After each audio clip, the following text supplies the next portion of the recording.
हागरा भूत जो जिंदा लोगों की सांसों में बस जाता है। गांव का नाम था धोंड गांव।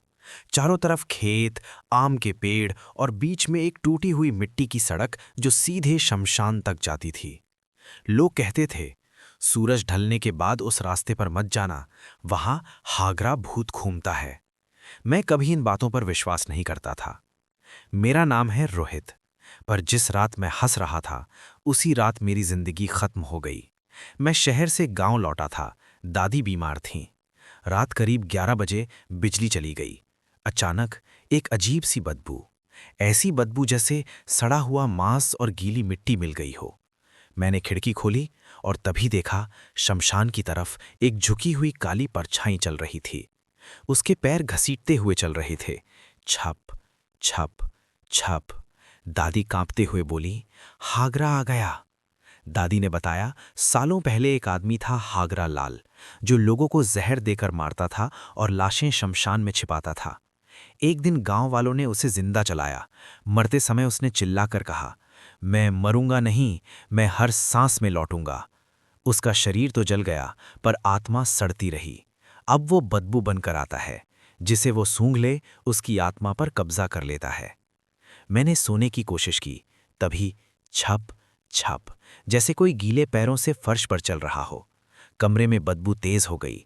धीरे धीरे दरवाज़ा खुला और जो मैंने देखा, भगवान कसम, एक अधचला शरीर जिसकी खाल लटक रही थी, आंखों में कीड़े रेंग रहे थे और पेट फटा हुआ था, जैसे अंदर कुछ सड़ रहा हो। वो मुस्कुराया, उसके मुंह से काली लार टपकी। सूंघ लिया तूने, अब तू मेरा है। मेरे फेफड़े जलने लगे, सांस रुकने लगी और तभी सब अंधेरा। अगली सुबह 3 लोग मरे मिले। सभी के चेहरे काले, नाक से खून और शरीर से वही बदबू। पंडित बोला, हागरा वापस पूरी ताकत से आ गया है। अगर 7 लोगों पर कब्जा हुआ तो वो हमेशा के लिए जिंदा हो जाएगा। और मैं पहला था। मुझे रस्सियों से बांधकर शमशान ले जाया गया। चारों तरफ जलती चिताएं, हवा में बदबू और धुआं। अचानक धरती फटने लगी। हागरा भूत बाहर निकला। अब वो विशाल था, जैसे सड़ांध का पहाड़। वो गरजा, सब मेरे होंगे। पंडित ने मंत्र पढ़े, आग भड़की। मैंने पूरी ताकत से चिल्लाया और अपनी सांस रोक ली, क्योंकि दादी ने कहा था, सांस से ही वो अंदर जाता है। हागरा चीखा, उसका शरीर जलने लगा और आखिरी बार बोला, मैं फिर लौटूंगा। फिर वो राख बन गया। गांव बच गया। मैं जिंदा हूं, लेकिन आज भी कभी कभी रात में मुझे वही बदबू आती है और कान में कोई फुसफुसाता है, सांस ले। मैंने सोचा था सब खत्म हो गया। शमशान में जो राख बची थी, उसे नदी में बहा दिया गया। गांव में पूजा हुई, लोग हंसने लगे। पर डर तो तब शुरू हुआ जब बदबू वापस आई। रात को मैं छत पर सो रहा था। अचानक हवा भारी हो गई। ऐसी बदबू जैसे 1000 लाशें एक साथ सड़ रही हों। कुत्ते भौंकने लगे, फिर एक एक करके चुप। नीचे गली में देखा, एक बच्चा खड़ा था, लेकिन उसके पैर उल्टे थे और उसकी गर्दन 180 डिग्री घूमी हुई। वो मुस्कुराया, हागरा अभी जिंदा है रोहित। गांव के कुएं में 3 लोग बैठे मिले। जिंदा थे, पर सांस नहीं ले रहे थे।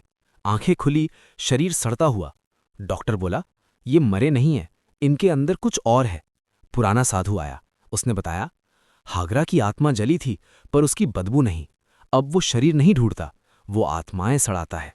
और जब 13 आत्माएं सड़ जाएंगी, वो हागरा महारूप बनेगा। बिजली गई। कुएं से काला धुआं उठा। धरती से हाथ निकलने लगे। हर घर से वही बदबू। लोग चिल्ला रहे थे। और तभी हर मरे हुए शरीर एक साथ खड़े हो गए। सबकी आवाज एक, सांस लो। हागरा हवा में है, सांस में है, डर में है। मैंने सबको चिल्लाकर कहा, नाक बंद करो। कुछ बच गए, कुछ नहीं। साधु ने कहा, जिसने पहली बार हागरा को जलाया था, उसी की आग चाहिए। पुराना जलावन निकाला गया। शमशान में फिर आग जली। मैं खुद कूद पड़ा आग के बीच। सांस रोककर मंत्र पढ़ा। पूरे शरीर में जलन। हागरा चीखा, हवा कांप गई और फिर एक जोर का सन्नाटा। गांव बच गया, पर साधु मर गया और जाते जाते बोला, अब हागरा खत्म नहीं हुआ, बस सो गया है। आज भी जब तेज बदबू आती है, लोग सांस रोक लेते हैं, क्योंकि सब जानते हैं, हागरा कभी नहीं मरता। 3 साल बीत गए। मैं गांव छोड़कर औरंगाबाद शहर में रहने लगा। नौकरी, भीड़, रोशनी, लगा डर पीछे छूट गया। पर एक रात मेट्रो स्टेशन में वही बदबू, सड़ी लाश जैसी। लोग नाक दबाने लगे और तभी एक आदमी गिर पड़ा, तड़पते हुए। उसके मुंह से काला धुआं निकल रहा था और उसकी आवाज बदल गई। हागरा जाग गया है। अगले 3 दिनों में bus stand, mall, hospital, school, हर जगह लोग बिना चोट के मरने लगे। पोस्टमार्टम रिपोर्ट, दिल ठीक, दिमाग ठीक, शरीर ठीक, बस फेफड़े काले, जैसे सड़ गए हों। डॉक्टर बोले, ये कोई बीमारी नहीं, ये सांसों में कुछ है। मुझे पुराने साधु की बात याद आई। हागरा हवा बनेगा, शहर निगल जाएगा। मैं पुराने गांव भागा।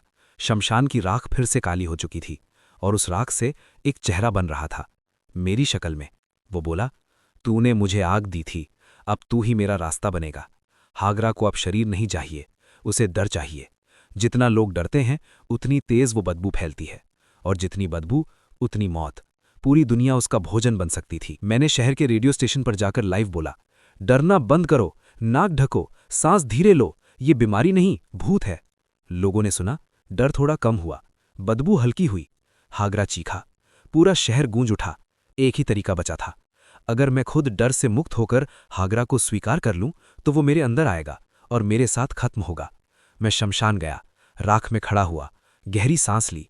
हागरा अंदर आया, पूरा शरीर काला पड़ गया, पर मैंने डर नहीं माना, बस कहा, अब खत्म, और आग लगा दी। सुबह शहर में हवा साफ थी, कोई बदबू नहीं, कोई मौत नहीं।